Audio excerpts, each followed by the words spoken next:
بسم اللہ الرحمن الرحیم۔ ناظرین، آج میں آپ کو جو واقعہ سنانے جا رہی ہوں اس سے آپ لوگوں کو یقین کامل ہو جائے گا کہ اللہ تعالیٰ اپنے بندوں کے چہروں کی خوبصورتی کو دیکھ کر پسند اور ناپسند کا معیار نہیں بناتا، بلکہ وہ تو دلوں کی خوبصورتی کو دیکھتا ہے، ان کی نیک سیرت، حسن اخلاق اور تقوی کو دیکھتے ہوئے درجات بلند کرتا ہے۔ حضرت سعد اسود رضی اللہ تعالیٰ عنہ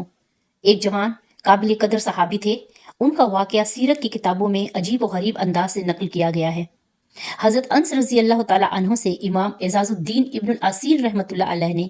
اسد الغابہ کے اندر مفصل طور پر نقل فرمایا ہے۔ اس مفصل روایت کا خلاصہ میں آپ کے سامنے پیش کرتی ہوں کہ حضرت سعد اسود رضی اللہ تعالیٰ عنہ نہایت کالے اور نہایت بدصورت تھے۔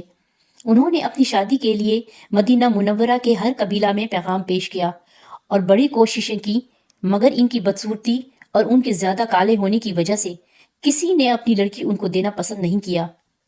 حضرت سعد اسود رضی اللہ تعالیٰ عنہ حضور صلی اللہ علیہ وآلہ وسلم کی خدمت میں آ کر عرض کرتے ہیں کہ یا رسول اللہ، کیا میرا کالا پن اور بدصورتی مجھے جنت میں داخل ہونے سے روک سکتی ہے؟ تو حضور صلی اللہ علیہ وآلہ وسلم نے ارشاد فرمایا کہ اگر تم اللہ اور رسول پر ایمان لا چکے ہو اور تقوی اور پرہیزگاری کا راستہ اختیار کر چکے ہو تو ایسا ہرگز نہ ہوگا، بلکہ اللہ کے یہاں تمہارا بہت بلند مقام ہوگا۔ تو حضرت سعد رضی اللہ تعالیٰ عنہ نے کلمہ پڑھ کر اپنا ایمان ثابت کیا اور حضور صلی اللہ علیہ وآلہ وسلم کے سامنے اپنی پریشانی کا اظہار کیا کہ یا رسول اللہ، جو لوگ آپ کی خدمت میں حاضر ہوتے ہیں اور جو آپ کی مجلس میں نہیں آتے ہیں، دونوں قسم کے لوگوں کے یہاں میں نے اپنی شادی کا پیغام دیا ہے، لیکن میری بدصورتی کی وجہ سے کوئی بھی اپنی لڑکی دینے کے لیے تیار نہیں ہے۔ تو حضور صلی اللہ علیہ وآلہ وسلم نے ان کے لیے مدینہ منورہ کی سب سے خوبصورت اور سب سے باعزت گھرانے کی پڑھی لکھی سمجھدار لڑکی منتخب فرمائی۔ حضور صلی اللہ علیہ وآلہ وسلم نے فرمایا کہ تم عمیر بن وہب ثقفی رحمۃ اللہ علیہ کے پاس جاؤ، ان کی لڑکی جو سب سے زیادہ خوبصورت، سب سے زیادہ سمجھدار ہے، اس کے ساتھ میں نے تمہارا نکاح کر دیا، اور تم جا کر عمیر بن وہب ثقفی کو میرا پیغام سنا دینا کہ ان کی لڑکی کے ساتھ میں نے تمہارا نکاح کر دیا ہے۔ جب حضرت سعد رضی اللہ تعالیٰ عنہ نے جا کر لڑکی کے ماں باپ کو اطلاع دی تو ماں باپ نے ان کو قبول کرنے سے انکار کر دیا اور واپس کر دیا۔ جب لڑکی نے یہ منظر دیکھا تو ماں باپ سے کہنے لگی کہ اللہ کی طرف سے تمہارے خلاف وحی نازل نہ ہو جائے، اللہ اور اس کے رسول کے غضب سے بچیے، میں تو اپنے لیے اس کو پسند کرتی ہوں جس کو اللہ اور رسول اللہ صلی اللہ علیہ وآلہ وسلم نے پسند فرمایا ہے۔ اس لڑکی کے بھی کمال ایمان کی انتہا ہو گئی کہ اس نے دلوں کو دیکھا، صورت کو نہیں دیکھا، اللہ اور رسول کی خوشی کو دیکھا۔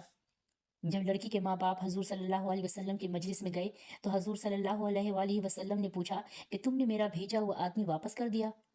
تو انہوں نے شرمندگی کا اظہار کیا اور توبہ کی اور عرض کیا کہ ہم کو شبہ ہوا کہ انہوں نے کہیں جھوٹ نہ کہا ہو، ہم تو آپ کے تابع ہیں، ہم ان کو اپنی لڑکی دیتے ہیں۔ چنانچہ ماں باپ نے اپنی چہیتی بیٹی کو حضرت سعد اسود رضی اللہ تعالیٰ عنہ کے حوالے کر دیا۔ لڑکی نے ماں باپ سے کہا تھا کہ جب اللہ اور رسول کا کوئی فیصلہ ہوتا ہے تو اس میں کسی کو اختیار نہیں رہتا، اور لڑکی نے یہ آیت پڑھ کر سنائی جس کا ترجمہ ہے، اور کسی مرد مومن اور عورت کے لیے جب اللہ تعالیٰ اور اس کے رسول کوئی فیصلہ کر دیں تو ان کو اپنی طرف سے کوئی اختیار نہیں رہتا، اور جو شخص اللہ اور اس کے رسول کی نافرمانی کرے گا وہ کھلی ہوئی گمراہی میں مبتلا ہو جائے گا۔ اس کے بعد حضرت سعد اسود رضی اللہ تعالیٰ عنہ اپنی بیوی کے لیے بازار سے کچھ سامان خریدنے کے لیے تشریف لے گئے۔ اسی اسنا میں جنگ کا اعلان ہوا تو انہوں نے بیوی کے لیے سامان خریدنے کے بجائے اسی پیسہ سے تلوار، نیزہ، گھوڑا اور دوسرے جنگی سامان کو خرید لیا اور جنگ میں جا کر لڑتے لڑتے شہید ہو گئے۔ تو حضور صلی اللہ علیہ وآلہ وسلم نے ان کے سر مبارک کو اپنی گود میں لیا اور پھر ان کی تلوار اور گھوڑا وغیرہ ان کی بیوی کے پاس بھیجا، ان کے سسرال والوں سے کہلا بھیجا کہ اللہ تعالیٰ نے تمہاری لڑکی سے زیادہ خوبصورت لڑکیوں سے آخرت میں اس کی شادی کرا دی ہے،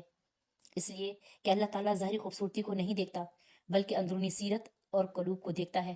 اللہ تعالیٰ نے حضرت سعد اسود رضی اللہ تعالیٰ عنہ کو اعلیٰ مقام عطا فرمایا اور ان کا نکاح حوروں سے کرایا۔ سبحان اللہ۔ اگر آپ کو میری آج کی ویڈیو پسند آئی ہو تو اسے شیئر ضرور کیجیے گا کہ یہ ایک صدقہ جاریہ ہے، اور اس صدقہ جاریہ میں آپ بھی اپنا حصہ ڈال کر ثواب کمائیں۔ بہت شکریہ۔